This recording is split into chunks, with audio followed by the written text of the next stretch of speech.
আজ সকালে যখন টিফিন খাচ্ছিলাম মনে মনে অনেক চিন্তা ভাবনা আসছিল। কি কি চিন্তা ভাবনা? খারাপ একদমই নয়, ভালো ভালো চিন্তা ভাবনা আসছে। এই যেমন তোমাদের কমেন্ট গুলো পড়লে না আমি তো মনোমুগ্ধ হয়ে যাই, আদৌ আছে আমার মধ্যে কি। এই যেমন রিয়া অফিসিয়াল বলেছে যে দিদি তোমার ভিডিও খুব ভালো লাগে, রিপ্লাইটা দিও। আরে ভাই রিপ্লাই কেন দেবো না? আমি কি খুব সেলিব্রিটি হয়ে গিয়েছি না কোনো হনু হয়ে গিয়েছি? সাধারণ মানুষ রিপ্লাই দেওয়ার মতো ক্ষমতা বা রিপ্লাই দেওয়ার মতো অধীর সময় আমার আছে। তো আরেকজন বলেছে রিশা খান, ও তোমার ভিডিওগুলো আমার খুব ভালো লাগে।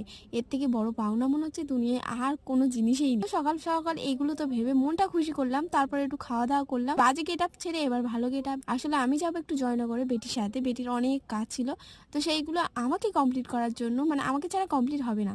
তো সেই জন্য আমাদের দুরন্ত যে এক্সপ্রেসটা ছিল সেটার জন্য আমরা অধীর আগ্রহে বসেছিলাম, দেখলাম সেটা আমাদের নেওয়ার জন্য এসেছে ফাইনালি অনেক লোকজনের সাথে। তো ওখানটা গা গলে গলে আমরা গেলাম আর ফাইনালি চলে এলাম জয়নগরে। কি করতে গিয়েছিলাম সেই পার্টটা অবশ্যই নেক্সট পার্টে